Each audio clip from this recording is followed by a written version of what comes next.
if something happens along the way. And then, can I reiterate a call that I made a while ago? The public is entitled to give their comments. You know the person that is being nominated. You've dealt with that person. You care about how the rule of law is managed in this country. Send any one of us a note. Send any one of us through the website that we are going to inaugurate at the time, perhaps when we sign the MOU with the media. Send a comment to any of us. Some of those on the table write regular columns in the newspaper. Some have offices which are very known to the public. I think Bantay Katarungan is known to the public, the Makati Business Club, etc. We enjoin everyone, from the ordinary citizen to the business person, to investors in this country, to law students, to activists. Find your favorite person in this conveners group and then give your comments. Last two questions, Mr. Ibarra. Just to give comments from Leon and former Senator Salonga and the former Chief Justice. Maritas told me that the incoming Chief Justice will retire May 2010. Have we had any precedent in the past where there was an OIC? I think there's that before or after, like 90 days before or after, and that leaves Justice Carpio, if my matrix are correct, Justice Carpio and Corona as the most senior justices. Sir, have you had any experience in the past where the OIC was appointed, or how does the court resolve this issue if the president hands are tied by the persecution of the issue?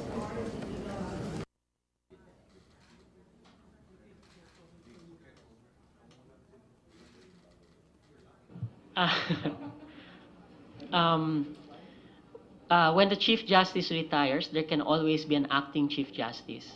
The ban on appointments is in the Constitution. We confirm that. The President cannot appoint unless it's an executive office and that there is extreme urgency for the appointment and the regular functions of the executive agency is put into question. But then again, that's a good example of words and text that you find in the Constitution of the Republic of the Philippines, to be read by 15 individuals, and for the 15 individuals to say finally what those provisions mean. So there will be no hiatus. The Supreme Court is, I think, very aware of the situation. That's, I think, May 17 would be the date when the Chief Justice will retire. Of course, the Chief Justice has other functions, which is to preside over impeachment proceedings. But I do not know if that is what you're referring to. But among others, okay. But of course, impeachment cannot happen that late in the day, according to our Supreme Court.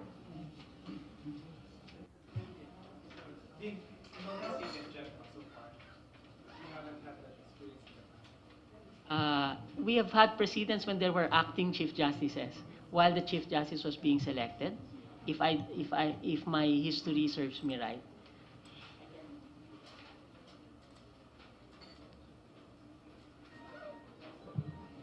I did not expect to talk during this forum.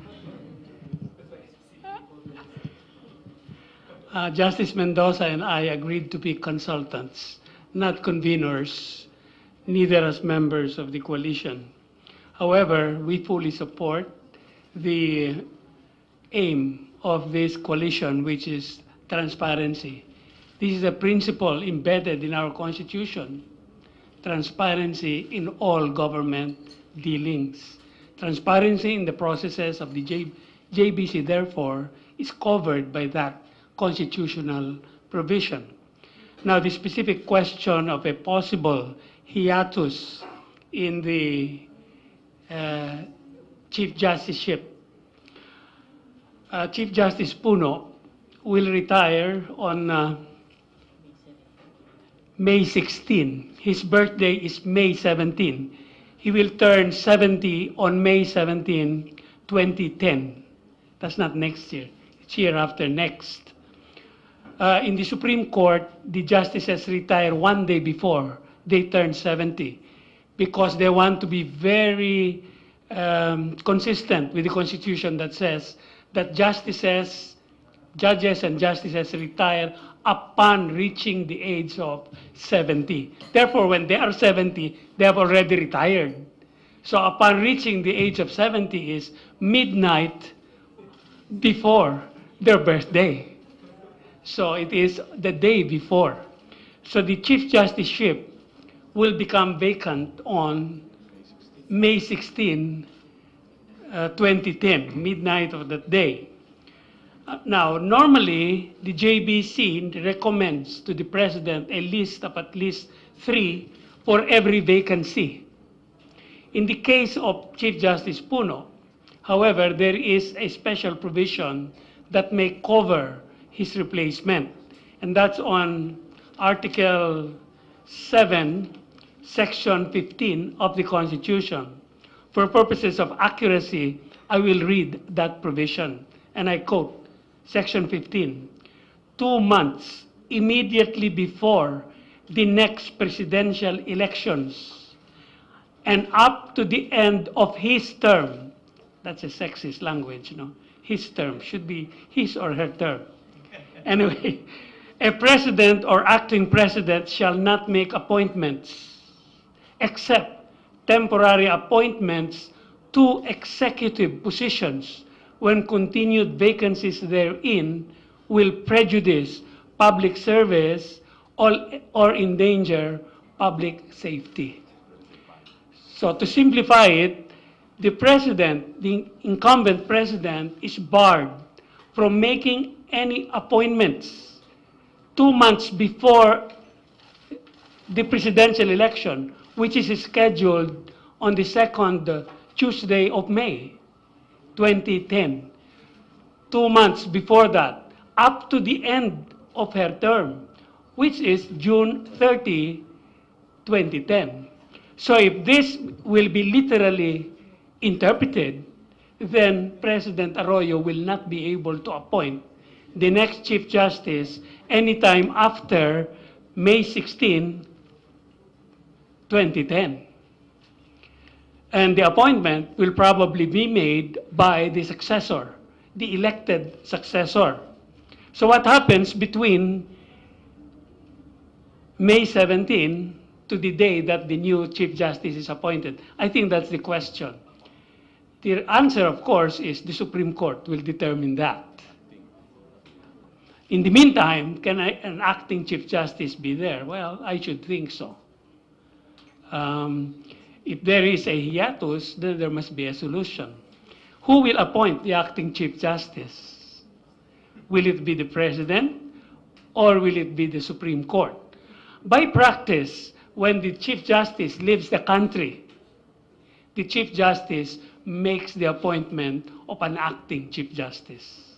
So, can Chief Justice Puno make the appointment of an acting Chief Justice during a period when he will no longer be Chief Justice? That is a novel question that the Supreme Court itself will, of course, interpret. Your guess is as good as mine now. That's why it's important, among other things, that we must watch the appointment of 7 of the justices who will decide that issue. Di ba? Okay. Before we proceed to the signing, if any other members of the conveners group would like to say a few words, Mr. Urbiston. Yeah. Good morning, everybody. I'm Rodolfo Orbistondo, the Deputy General Counsel of the Integrated Bar of the Philippines. I would like to state the position of the Integrated Bar of the Philippines in this coalition. There are 48,000 members here on the role of attorneys that the Integrated Bar of the Philippines represents. We have 3 mandates, namely promote administration of justice, enhance professionalism, and render public service. The IBP is represented in the Judicial Bar Council under the Constitution. Our representative at present is Attorney De Castro. Yeah. Oh,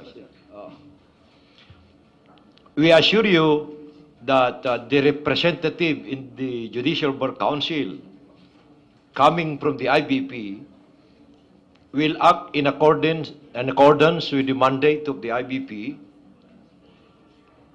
as well as the charter of the Judicial Bar Council as a non-partisan group. And we also assure you that he will see to it that the best and the brightest will be appointed who has integrity, competence, and independence of mind, loyal only to the Philippine Constitution. That is the position of the Integrated Bar of the Philippines, assuring the public what our representative will do as a member of the Judicial Bar Council. I thank you. Mr. Lazatin. Good morning, everyone. As you may already know, the Transparency and Accountability Network, along with other groups such as the Alternative Law Groups, Libertas, Newsbreak, Philippine Association of Law Schools, have come together for the Supreme Court Appointments Watch. There may be some confusion among the public about these two groups. Let me just state it very clearly that the two groups are working together. There's a huge overlap in the advocacy for public information, and this is where we will work together. In the areas where we do not share commonality, we believe that there is complementarity in what the two groups are doing, and they support one another and reinforce one another.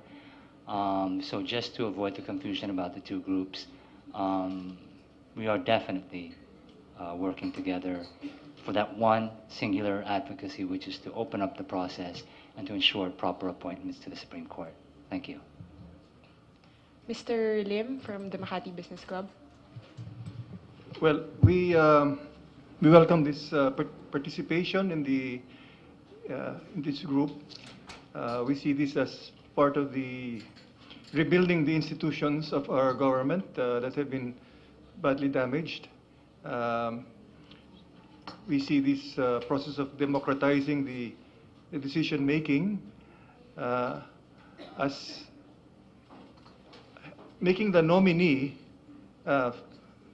feel that he's not appointed by just one person, but really as part of a more democratic process, because we represent several other groups behind us, each of us here.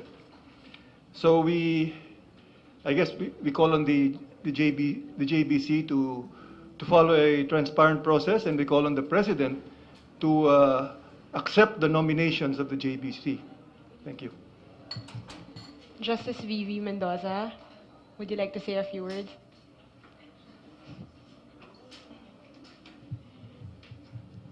Just to add a bit to what the Chief Justice has already told you, and by way of clarification,